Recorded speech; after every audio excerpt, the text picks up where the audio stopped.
et toi, j'espère que tu vas très mal, que tu es en état de décomposition avancée dans ton cercueil. Aujourd'hui, on va faire des petits DIY d'Halloween, donc on va en faire deux. On va commencer par le petit photophore fantôme que je vous avais dit la dernière fois.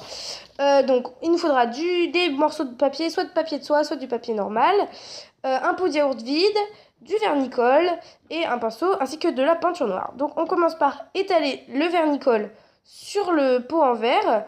Et ensuite, on étale avec le pinceau encore une couche de vernicole par-dessus. On met le vernicole plutôt sur le verre plutôt que sur le papier parce que sur le papier, c'est pas pratique et tout ça. Si vous avez du papier de soie, mettez-en plusieurs couches, mais pas de trop. Surtout si vous avez du papier comme j'ai là, du papier normal. Vraiment, n'en mettez pas trop parce que sinon, on verra pas la bougie à l'intérieur qui s'allume. Ça aura pas cet effet photophore. Voilà. C'est pas grave s'il y a des plis, tout ça, c'est pas important, on s'en fiche. Donc voilà, je mets de la colle toujours par-dessus le morceau de papier que je viens de mettre. Vous inquiétez pas, quand ça devient transparent. Donc voilà ce que ça donne quand j'ai terminé. Ensuite, je trempe mon pinceau dans la peinture noire et je viens faire soit deux ovales pour les yeux d'un fantôme, soit deux triangles que j'affine avec un cure-dent, comme vous allez le voir après, pour faire des triangles. Bon, là, au début, je savais pas trop ce que je voulais faire, du coup, c'est un peu bof. Et ensuite, pour la bouche, soit vous faites un rond pour le bout du fantôme, soit vous faites un zigzag pour la bouche de la citrouille.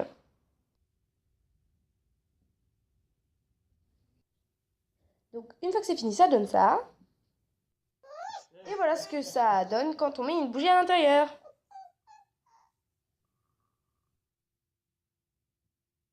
Maintenant, on va faire ces petits bocaux.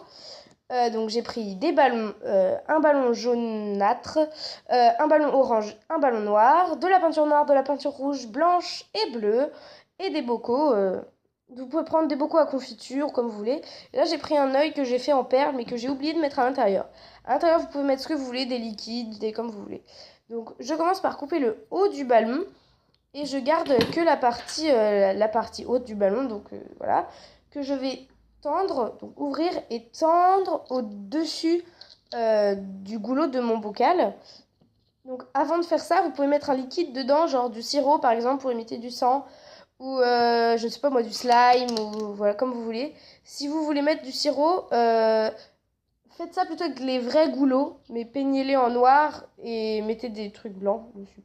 Donc je tends bien le ballon au-dessus, je retrousse sur le goulot mon ballon et ensuite avec le dos du pinceau, je viens prendre la peinture blanche et je fais deux ovales pour les yeux et un rond pour la bouche.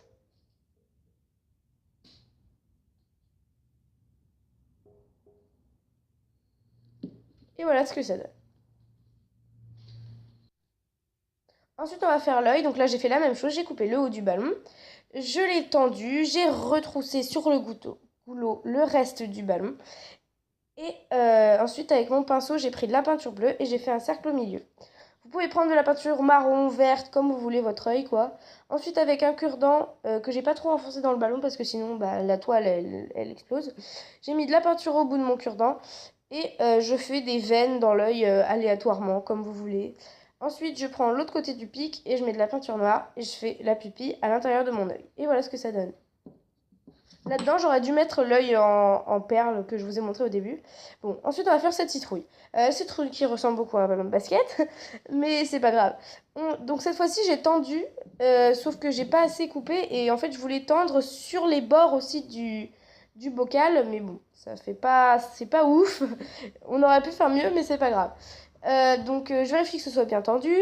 Et ensuite, je fais deux triangles pour les yeux, un triangle pour le nez en dessous des yeux, et ensuite, je fais un zigzag pour la bouche.